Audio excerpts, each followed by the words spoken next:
Over the years, what has happened is people take that generic customer relationship management and then it has expanded to mean taking care of anything, right? Which is not the case, right? CRM is essentially designed to manage contacts from the point where they become a lead up to where they become a sale. And then you have, depending on the vertical you're in, if you're like in a reactive style business, so say you're an emergency plumber or Sparky or whatever it might be, you'd most likely have a job management tool, which is essentially designed to manage the actual jobs. CRM was really kind of championed back in the day in the 90s by Salesforce, right? And it was originally all about managing your inbound leads, your customers, your pipeline, your opportunities, really the sales part or the bidding part in the construction world, part of the business.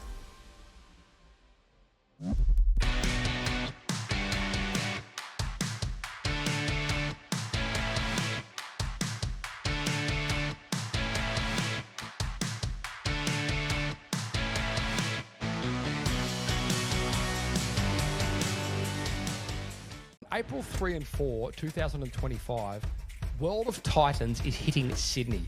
World of Titans is an event put on by Service Titan, and they are bringing out some of the most famous and well-regarded speakers in the trade space, including Keith Mercurio, Ellen Raw, Ismael Valdez, Catherine Elizabeth, Tom Howard, and now even homegrown Scott and Vicky Irwin from Network Plumbing. Guys, you've got to check this event out if you're serious about growing your business. And if you've ever had the opportunity to visit any of the events in America, you'll know what I'm talking about. These are amazing. And they are bringing this event to the shores of Australia for the first time ever. Stick around to the end of this podcast. I'm going to give you some more details on what is happening and where it's all happening. And I look forward to seeing you there. Ciao. Eric, welcome to the Site Shed podcast. Thanks for having me. You're the first podcast of 2025 for me. Actually, you're the first thing I've done at all in 2025. That's great. Had a couple days off, ready to get back into it. Yeah, this is like our summer break, I guess, over here. So it's typically the time where people take a few weeks off and cruise around. So yeah, we've been out camping and all the rest of it, and oh, nice. We're all exhausted. But anyway, here we are. Where are you tuning in from? So we're from South Florida, Fort Lauderdale area. So we just got a little bit of a cold snap today, but I won't complain because I know everywhere else in the country is, it's pretty much snowed in probably with the blizzard out there. Is that right? Yeah. Yeah, nice. Well, thanks for joining us. You're from Followup CRM, and we're here today to talk a little bit about tech and CRMs and all that kind of stuff. So a conversation that's pretty close to home for us, especially in lieu of evolving trade businesses as an agency, trying to get them used to using technology and getting them to streamline operations and improve their communications and all these kind of things. So, I was certainly keen to have a chat and put our heads together on this one for sure. Yeah, happy to share. We've helped now over 500, contractors all over the country, and have a lot of experience with that. So. Great. Yeah, awesome. Actually, well, maybe you can start with that. Give us a bit of a background as to how you got to where you are. Yeah, so we launched Followup CRM probably over 15 years ago with my co-founder, Greg Wallach. He ran several large commercial roofing companies in South Florida and Orlando area. He went out there and was kind of, looking for CRM. So you might know of like Salesforce or HubSpot or Pipedrive. These are very popular CRMs and great companies, really good companies, and they help a lot of people. However, they're not built for the construction industry. And with that, he said, okay, these are pretty good solutions, but I need something that fits my world. And so that's how Followup CRM started. It was an internal software for his company. And then from there, we spun it out and started to sell it to different contractors, and really kind of blossomed from there. Why don't we scale it back a bit and just give the viewers a bit of an overview as to what CRM actually is. I know it's kind of evolved to the point where I would even truthfully by name, like customer relationship management, you could call your iPhone a CRM if you wanted to, but I think it's right. It's such a varied term these days. I think it's like people Yeah. don't really fully understand the difference between CRM, job management, project management, like, and all these different other, different types of tools out there. Yeah, that's a great question. So CRM was really kind of championed back in the day in the 90s, by Salesforce, right? And it was originally all about managing your inbound leads, your customers, your pipeline, your opportunities, really the sales part or the bidding part in construction world, part of the business. And a lot of people over the years, what has happened is people take that generic customer relationship management and then it is expanded to mean taking care of anything, right? Which is not the case, right? So, like one of the major project management software out there in the construction world is Procore, right? But they don't call themselves, CRM. They call themselves project management, right? So, yes, that is relationship management when you're actually doing the work. However, classically, CRM is more about winning more sales and developing more opportunities. Yeah, sure.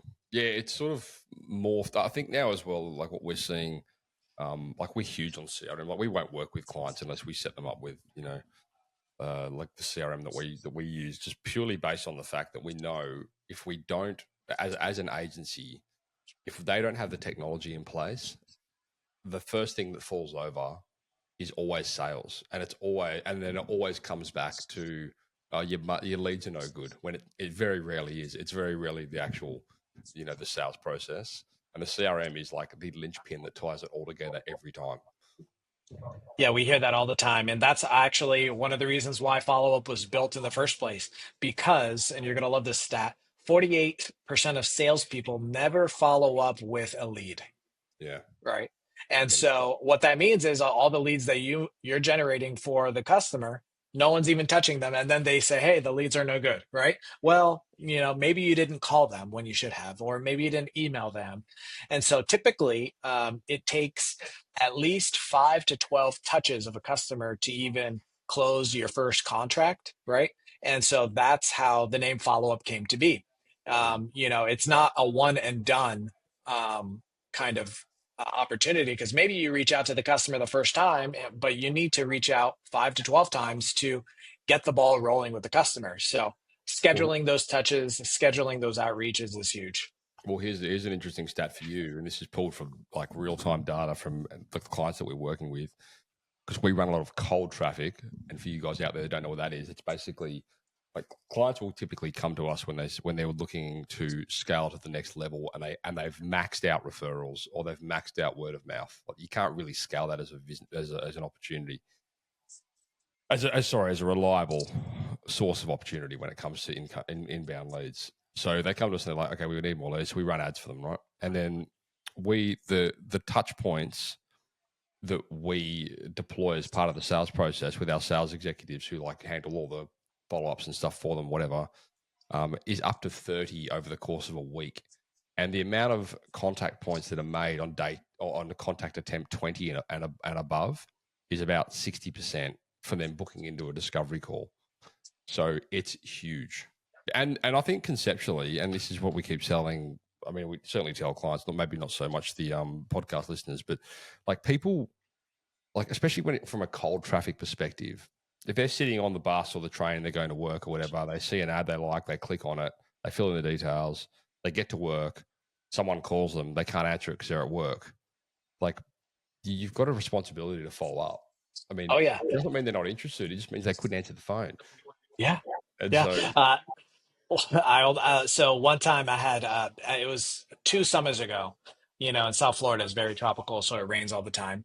And I had a leak in my roof. And so I'm working with a lot of roofers in my roof. And so, so what did I do? I wanted to see who was going to actually be good in the sales process, right? So, did you it was get great. drill holes in your own roof by chance, just to sort of try and? No, that's insurance fraud, so I would never do that. No. So what did I do? I called 5 roofers, and I got the ball rolling to see what happened. And I got 5 quotes, They all came out, and Okay. then not one of them followed up with me about the opportunity. Not Yeah. one. So on the one hand, the bar is super low, right? And I didn't pull the trigger with any of them, and the reason why is um, it didn't rain for 3 weeks, so I forgot about it. Right? It wasn't a pain at the time, right? Um, then 3 weeks later, we had a week's worth of rain, and then Armageddon. yeah, we had Armageddon, South Florida, hurricane, tropical storm, and then of course it started leaking. I'm like, oh yeah, I need to resolve this problem, right? Oh, So, but here's the thing: what should have happened is they should have given me the quote and then followed up with me every week. And then the person that followed up with me builds that trust. If I know, I call sales the dating process, right? Um, and how you behave in the dating process really indicates how you're going to um, behave in the project management or the marriage part of the process, right? mm, So if you're a mess in the dating and the sales process, I'm not going to hire you. We're not going to mm. get married, and I'm not going to trust you to be on my home fixing my problem, right? Yeah, totally. I think as well, and like an observation that we've made um, recently is there's like an sort of an expectation on the way things should be done. And what I mean by that is like people think that it's okay for whatever reason in the and the direct implication of what I'm about to tell you or what we've noticed is essentially time saving for everybody. But there's this old method where we're expected, the phone rings, we go out there, we look around, we give a quote, we disappear, and then we, like you say, probably never follow up and hope for them to get back to us. But what we're seeing is such amazing opportunities in the space of just challenging that entire paradigm and speeding things up in the interest of people's time. And what I mean by that is like when the phone rings, get as much information as you can over the phone. It's like, sales conversation 101, right? Don't waste anyone's time there. If they're not a fit, great, disqualify them, move on. If they're fit, then go out there. When you're out on site, instead of like wasting all this time, like measuring, like you measure up, you do what you have to do, but like put the time in while you're out there to give them the quote and ask them if they want to proceed and lock the job in. And like we're seeing huge conversions for clients that are doing that because like no one has the time anymore. Like that expectation around, well, I'll go back to the office and I'll prepare a quote. Why can't you just do it while you're there? And especially when you've got like companies, like clients that we work with in the roofing space, for example, it's pretty much square meterage. They kind of know what it is, aside from like, timber works and stuff like that, which they can't see from aerials, but you should pretty much well know what that job's going to cost you before you even step on site. So hurry up, get it done and ask the question. And we find even if like a lot of clients won't do it, they'll be like, no, we want to get 5 quotes or whatever the heck it is. Fine, whatever, you can't change. But there's always going to be one. And we're seeing it's about, 10, 15% of people are going to be like, yeah, schedule it. Let's go, lock it in. Here's a deposit. Like, it's not that hard. Yeah, it's not. And especially with all the quoting tools out there today, like there's no reason why, 1 out of 10 can't be a one call close. You know what I mean? And too many steps in the process and construction companies not using the latest tools out there to make their businesses efficient, things fall through the cracks. And if you're missing 1 out of 10, and you're sending, people out, let's say you do 2 quotes a day, you're missing a deal or 2 a week, right? Times each salesperson that you have, right? That's a lot of revenue. That's a lot of opportunity that's, being, lost and it's falling through the cracks. 100%. So anyway, if there's one message that I can communicate to people that are listening to this or watching it is just that ain't broke, don't fix it mentality does not apply. It probably is broke. You just don't know it. Like there's better ways to do things. Just speed things up, reduce some of those friction points. The sooner you can ask the question and get people to sign the dotted line and put a deposit in, or we use scheduling fees and we have priority programs, all these kind of different phrases which don't really mean a lot to people, but essentially it's a way that you can just take a deposit on site, get the job scheduled, and then you you're moving on in the interest of saving everybody's time and a lot of headaches, and it's very powerful. Anyway, Eric, I'm super keen to hear more about like one of the common things that we obstacles, I suppose, that I won't say run into, but certainly find ourselves up against is integrations. And it's very rare today that you find one tool that does everything. I mean, truthfully, there's not really one tool that does everything that you want. And even when there proclaims to be, it's very rarely like suited towards your specific business. There's always something else that you kind of need. We're seeing like the advantage of technology in today's space, especially with how fast ever technology is moving and AI and all these different things. It's like the ability to be able to integrate. So you've got that single source of data entry and it be able to connect and talk to other different tools so that you don't have to be double entering and that kind of thing. What's your experience on this whole dynamic and how is that evolving? Yeah, so this is one of the key differentiators of Followup. So we do everything integration first. And so what we've done is, we have an open API that allows us to integrate with any of our customers' software. So like their accounting software, and we're targeting other construction software that our customers are using, right? So the hope is that everything starts within Followup. You enter it in once, and then it flows through the entire company, based off of these integrations, right? And so it's just becoming popular in the construction world right now.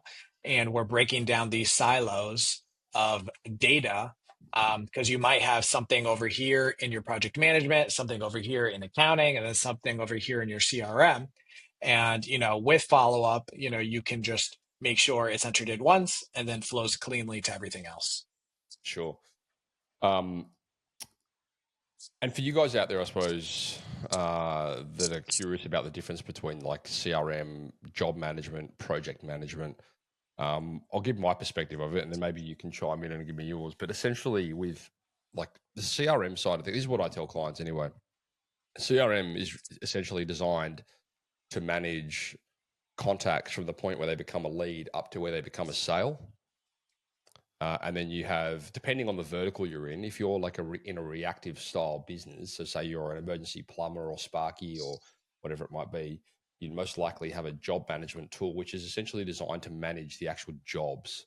So the difference between a job and a project would be, you might do multiple jobs a day, whereas projects you might do, one a week or something along those lines, or maybe more, right?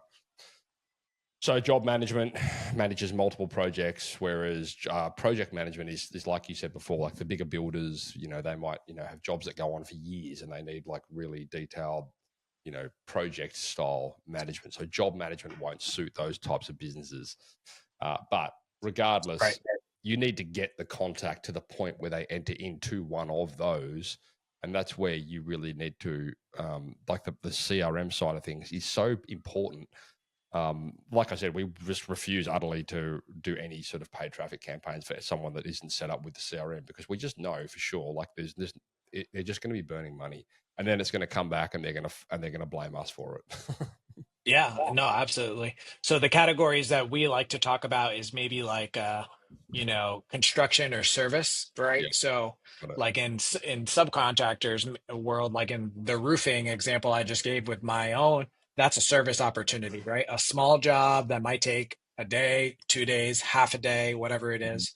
And then a project is like a new roof, right? Or you're redoing something, or a new build or something like that, are larger dollar amounts and longer sales cycles. But you're right. Everything comes in as a company or a contact, and you have to have a place to put that. And so a lot of these systems that really run companies are really underneath the surface, and we kind of undervalue their importance. Like, for example, just with our phone, we don't realize that the contacts on our phone is the most important piece, right? And that's how you make phone calls. That's how you send text messages and things like that, right? But we need to make sure that the data is clean. And, I had a customer reach out to me before Christmas, and he just purchased the software a few months ago, and he just wanted to say thank you because, and it's so nice. Customers rarely do that, right? They reach out and they say, "Oh, wow, things are so great," right? You only hear from them when there's a problem, but Especially contractors. Oh my God. right, right. And so he was reaching out, and he's like, we just ran our first sales meeting with the software, and I just wanted to let you know how much enterprise value you've added to the company. Mhm. And what he meant by that is he said, for the first time, before Followup, I didn't know what we were going to get this month, project wise. And now I can see 6 months into the future of our pipeline, our bids, our opportunities. And I know that, if one day the owner wants to sell this company, he's handing off a fully formed company to whoever's buying it. And there's revenue coming in and opportunities that will be closed. So huge, for company building, if you're in the construction space. And I mean, it's funny, isn't it? Because like that's such a like for somebody that's unfamiliar with CRM, like that's such a revolutionary missing piece for their business. Where when you come from sort of the technology background and I mean, I've used every CRM on the planet, and I can't think of one that doesn't have pipeline management, right? Right. So it's kind of expected, but that alone is such a powerful thing that can make such a huge difference to a business. And truthfully, it's pretty basic. There's not like that many CRMs that I've ever experienced that don't have that kind of capabilities to it. I think like the power that we see in rules in CRM is the centralization of the communications, and I think that's so paramount because when you've got scenarios where you have like multiple employees or contractors or whatever working for your business, and they're all out there communicating with clients or leads or whatever it might be through their own methods, then that just leads down this path of like you're never really sure about who's being spoken to about what, and there's no Right. real centralized way to collate that data and have that conversation internally. We're like, well, have you spoken to Bob, or did you speak to Sally? Or it's always that because people are calling off their mobiles, and there's none of the calls are being recorded, and none of the messages are integrated, and the emails don't come into the same system, and all this kind of stuff. And it's like this is just it's impossible to scale it. Yeah. And it's impossible to train it because you don't have you don't have, for example, the recordings of the call to go listen to and go, hey, you screwed the pooch on this one. This is what you should have said. Like you just don't have those capabilities, So we see that as being a really powerful part of CRM. Yeah.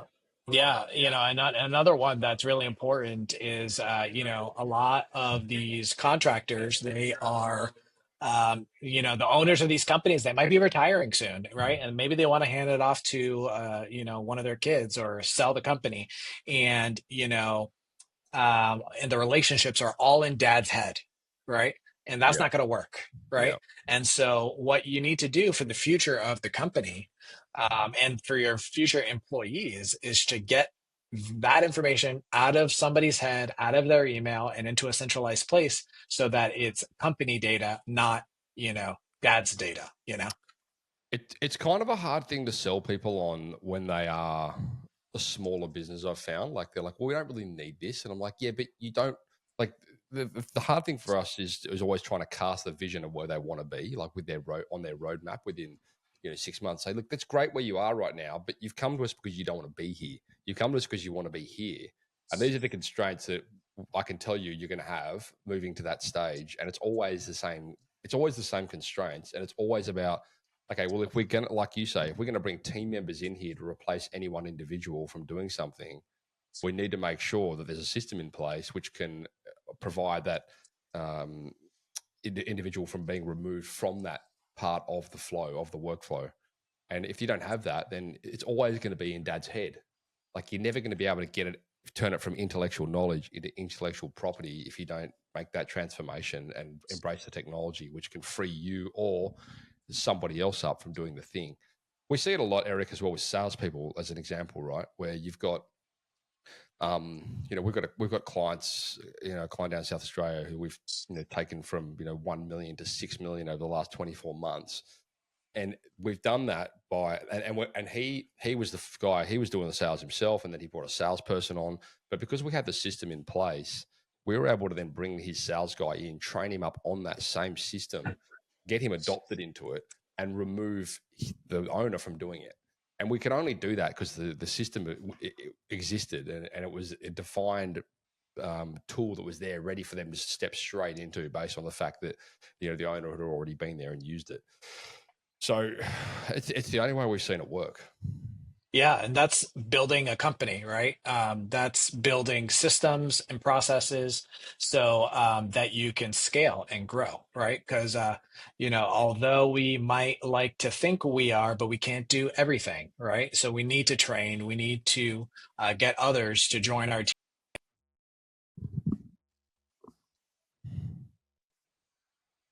Oh, you glitched out there for a second. You said we need to train. I need to something else, and we lost you. Oh, okay. Yeah, so yeah, it looks like I broke up there. But yeah, when you're building a company, you have to put systems and processes in place in order to scale the company, right? You can't scale one person, right? So it's about a team, and you have to empower your team through these systems and processes. I think as well, it's quite empowering for businesses when they do embrace technology and they're adopted into it. And when I say adopted, it basically means you learn to use it. So for you guys out there, and we've all been through this scenario where you go and subscribe to this great bit of technology, you never put the time in to learn how to use it, and then as a result, you end up canceling it and you don't use it. Or you certainly don't. I mean, especially with some of these job management, project management tools, like they're so big, to be able to like use the entire thing, do it, like you really need to put the time in. I mean, I remember back in the day, like these old school CRMs, like you'd literally need someone full time to be running it. Like back when what was the one that Infusionsoft? Remember that one? Oh yeah, I remember them. before they got slammed and had to rebrand, whatever. Like it was like, I mean, it was called, they called it Confusionsoft for a reason. Like it was so hard Right. to use, and I remember like signing up for it and going, "What the hell?" Like and then all of a sudden you find yourself in this like 60. You find yourself 60 grand deep in getting someone to come in and integrate it for you, and you're like, "What the hell? I just want something to simplify things. This is confusing things more than anything." Right. But anyway, adoption like is the key, right? Like we find like if you and progressively adopting things based on what's important at that point in time, not like trying to like if you've got a specific problem, solve it using the tech, and then move on to the next thing, and trying to like throw everything at the wall and try and solve everything at once. Yeah. So we call that implementation and training, and to me, that's a most important part. 100%. Right. And like a couple of red flags that we hear when people are evaluating demos is like, yeah, I just want to try it out. Right. And it's like, no, you're not going to try it out. You're going to be changing your company, right? Yeah, You don't try things out and see how people like it. That's not how you implement change at a company, right?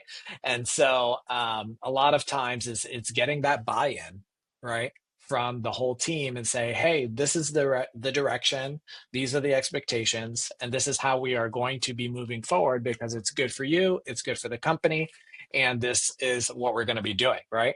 So a lot of the people that just come in and say, hey, we're going to try it out, or could have a free trial, like all that's fine, but it really takes a change of mind to really be successful with something like this. Yeah, I relate to that because the free trial thing with technology never works, because first of all, you've got to, like you say, I mean, even if you scale it back to the bare bones, we need to integrate your emails. We need to integrate your phone systems. Like that all costs money. We're not going to wear it. Like do it or don't, but don't be half pregnant with it. Like jump in and get it done, So, that's right. Yeah, like, and we have like a minimum trial period as well with ours. We're like, you need to be sticking this out for 4 months, and you need to go through all the training, and you just got to do it. And if you don't want to do it, then go somewhere else. Right. We're not interested.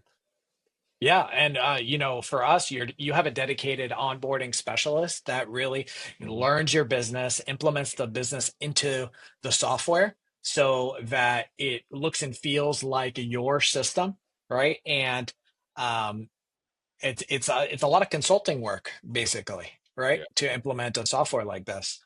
And you need some skin in the game. You need buy-in on both sides to do that. One thing I do want to ask you, I suppose, before we get to wrapping up, is like in the interest of adoption and implementation. Do you typically find when you're working with a company that you work with like one individual to get them confident, or a small team or something like that to get them using the tool effectively, and then piece by piece introduce the rest of the team as you go? Yeah, that's a good question. So it really depends on how large the company is, right? Yeah. So if it's a larger company, we might roll it out in chunks that make sense. So department by department. If it's like a team of 10 people, we could do it all at once. That's pretty easy. Yeah. But yeah, or office by office, really we work with the customer to see where those lines make sense or not. But it's never good, for example, if you have a sales team of 10, to get 2 or 3 people on it and see how it goes, right? Because the power comes through the whole team working together on a particular opportunity. So Sure. like, for example, if you're trying to get an estimate out the door, it might take, the salesperson, the front desk person, a project admin, an estimator, and a project manager all coordinating together to get that estimate out the door, Mm-hmm. right? And in follow-up, you'll have record of all the customer communications amongst those 5 people about the one project in one place, Mm-hmm. right?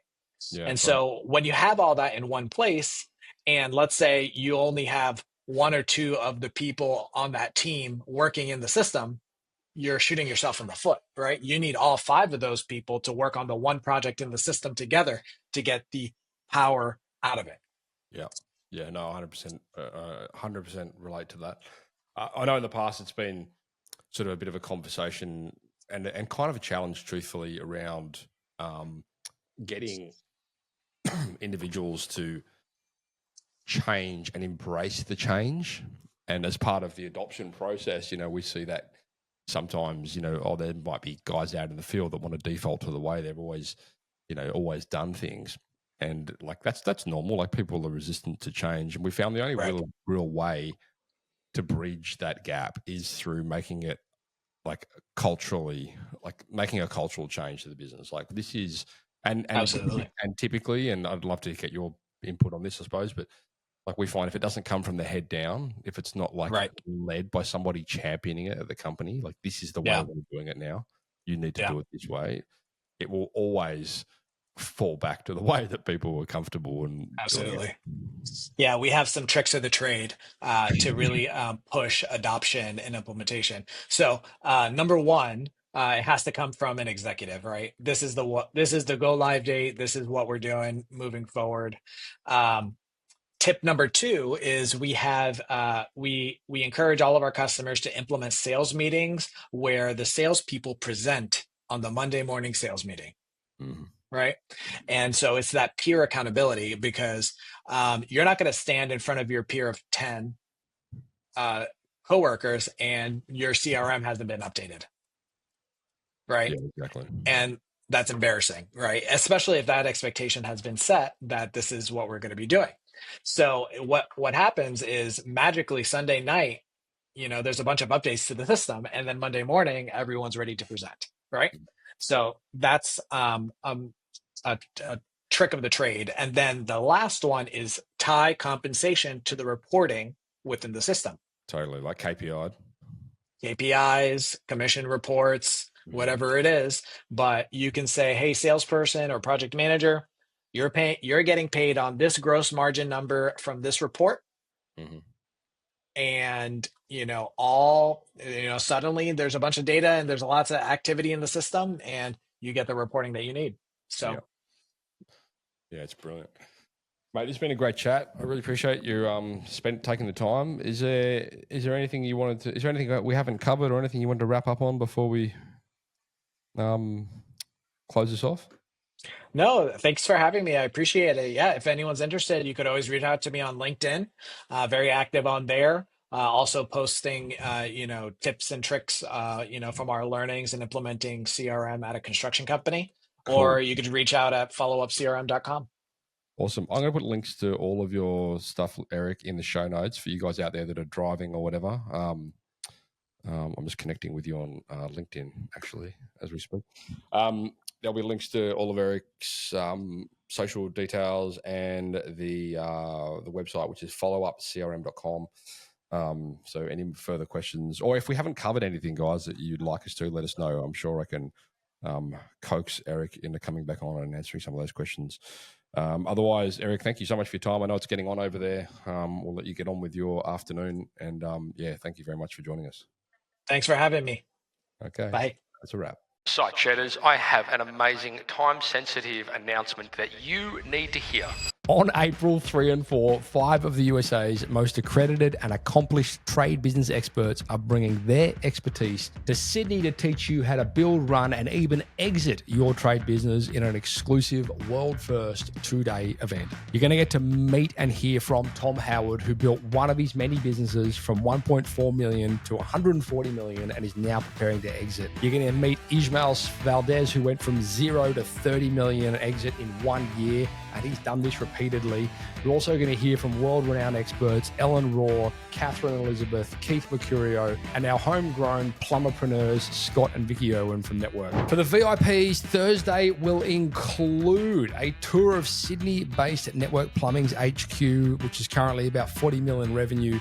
There's going to be a nail down your financial goals workshop with Ellen Raw and Tom Howard, followed by an amazing Sydney Harbour cruise. On the Friday, you're going to learn from the best in a jam-packed day with sessions from Keith Mercurio, Catherine Elizabeth, Ellen Raw, Ismael Valdez, and Tom Howard, who are all leaders in their relative fields. And if any of you, like me, have had the privilege of attending any trade-specific conferences, trade shows, seminars in the USA, you'll know what I'm talking about. There is simply nothing like these events. They are life-changing. And if any of the following points relate to you, you need to make sure you attend this event. You want to learn how to grow your home service business from 1 mil to 10 mil, or from 10 mil to 100 mil. You want to overcome the mental roadblocks that are holding you back from reaching your dreams. You want to learn how to budget and become a first-rate financial manager in your business. You want to learn the formula on how to start, grow, and sell a trade business. You want to network with the best in the business. You want a tax-deductible excuse